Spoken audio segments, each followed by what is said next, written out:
Tu analizavot jų gyvenimo įpročius, jų mitybos įpročius ir gal gali pasidalinti tiesiog savo pastebėjimais, kokios yra daugiausiai daromos klaidos, tendencijos moterų gyvenimo būde? Taip, pati mano pradžia buvo tokia, kad teko prisiliesti prie kiekvieno savo kliento. Per dieną turėdavau labai daug pažinčių, susitikimų, pasikalbėjimų ir ašarų ir visko. Ir tai leido pajusti klientą, įsigilinti. Taip, moteris daro daug klaidų, pradedant laisvinamaisiais. Ir tai būna labai didelė duobė, iš kurios sunku išlipti ir padėti, nes laisvinamieji tai ką padaro? Atpratina mūsų žarnyną dirbti.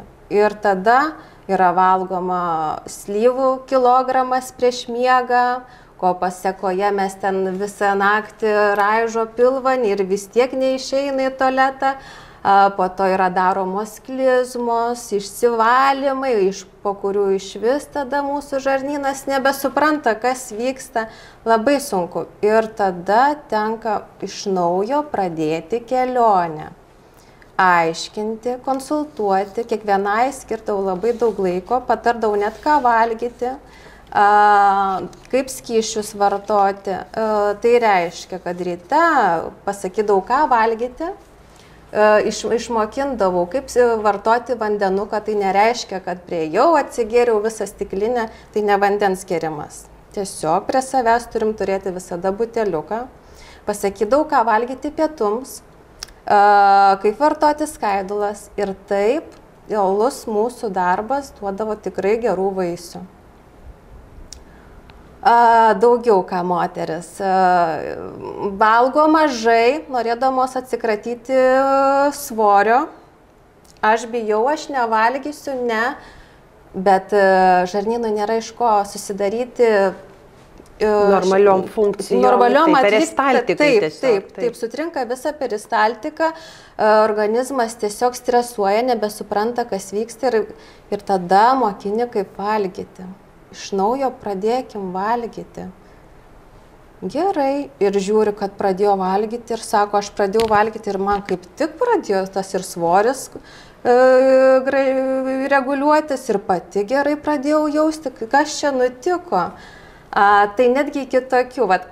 Tai nereiškia, kad skaidulas ir aš nueinu, aš kiekvienai ir visada, kas man beskambina, kiekvienam savo klientui skiriu tiek laiko, kiek reikia.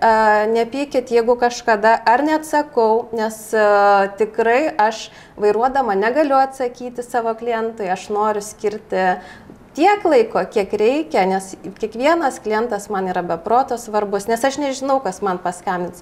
Ar su mitybos klausimu parekomenduokit, ar man taip, ar kaip man skysčius vartoti, arba dar irgi didelės klaidos skambino, oi, man užkietėjo vidury dar labiau. Negali būti.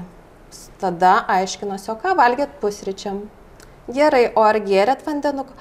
Neskanu vanduo, aš nemėgstu vandenuko. Pasiskaninkim mėtą, citriną, agurkų, bet vartokim. Ir man būtinai paskambinkit po keletos dienų. Tai kaip drausminanti tokia priemonė. Taip, būtinai prasineškit, nes man rūpi, aš negaliu užmigti tiesiog naktį ramiai, nes gal klientui kažkas blogai. Skambina taip. Viskas pradėjo tvarkytis, kalbėkimės, nebijokim kalbėti, aš jūsų nepažįstu, visada pabrėžiu.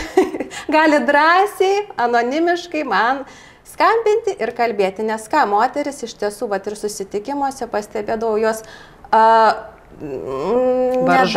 varžosi. Tiesiog nežiūri į akis, šiek tiek nemalonu, nepatogu šnekėti tą temą. Tai visada skambinkit, tiesiog pasiskambinkit ir aš atsakysiu mielai kiekvieną rūpimą klausimą.